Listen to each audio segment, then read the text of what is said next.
Hi friends, welcome to VividTech. இந்த வீடியோல நம்ம இன்ஸ்டாகிராம்ல சாட்ல வெனிஸ் மோட் அப்படின்ற ஒரு ஆப்ஷனை எப்படி எனேபிள் பண்ணலாம் அப்படின்றத இந்த வீடியோல பார்க்க போறோம். ஸோ வாங்க வீடியோக்குள்ள போலாம்.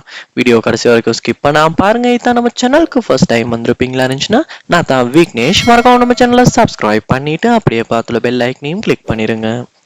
அதாவது நம்ம இன்ஸ்டாகிராம்ல ஒரு சாட்ல வெனிஸ் மோட எதுக்கு எனேபிள் பண்றோம் அப்படின்னா, வெனிஸ் மோட்ல வச்சு நம்ம சாட் பண்ணும் போது அந்த சாட்டை விட்டு வெளியே போகாம இருந்துச்சுன்னா அந்த சாட்ல உள்ள மெசேஜஸ் ஒட்டுவாவே டிஸ்அப்பியர் ஆகிடும். ஸோ இதுதான் அந்த வெனிஸ் மோட். ஸோ எப்படி எனேபிள் பண்ணலாம் அப்படின்றத பார்ப்போம். ஸோ ஃபர்ஸ்ட் ஸ்டெப்பா நீங்க என்ன பண்ணணும் அப்படின்னா, உங்க மொபைல்ல இன்ஸ்டாகிராம் ஆப் ஓபன் பண்ணிட்டு எந்த சாட்டுக்கு இந்த வெனிஸ் மோட நீங்க எனேபிள் பண்ண விரும்புறீங்களோ அந்த சாட்டை ஓபன் பண்ணிருங்க. அந்த சாட்டை ஓபன் பண்ண பிறகு நீங்க மேல கார்னர்ல பார்க்கலாம் அந்த ப்ரொஃபைல்ட நேம் ஷோ ஆகும். ஸோ அந்த ப்ரொஃபைல்ட நேமை கிளிக் பண்ணுங்க.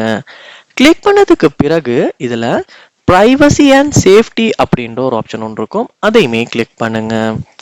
கிளிக் பண்ணதுக்கு பிறகு இந்த இடத்துல நீங்க பார்க்கலாம் vanish mode seen messages will disappear when you close the chat அப்படின்ற ஆப்ஷன் ஒன்று இருக்கும். ஸோ நீங்க இந்த இடத்துல எனேபிள் பண்ணலாம். இப்படி எனேபிள் பண்ணதுக்கு பிறகு உங்க மொபைல்ல இன்ஸ்டாகிராம் ஆப்ல அந்த சாட்ல வெனிஸ் மோட் இப்ப எனேபிள் ஆகிரும். ஸோ பிளாக் ஸ்கிரீனா தான் ஷோ ஆகும். ஸோ இப்படி தான் இன்ஸ்டாகிராம்ல வெனிஸ் மோட நம்ம எனேபிள் பண்றது. ஸோ இந்த வீடியோ உங்களுக்கு ரொம்ப யூஸ்ஃபுல்லா இருந்திருக்கும்னு நினைக்கிறேன். இது போல் நிறைய வீடியோ பார்க்கணும்னா கண்டிப்பா நம்ம சேனலை சப்ஸ்கிரைப் பண்ணுங்க. அப்படியே பார்த்துல பெல் ஐக்கனையும் கிளிக் பண்ணுங்க. தேங்க்யூ.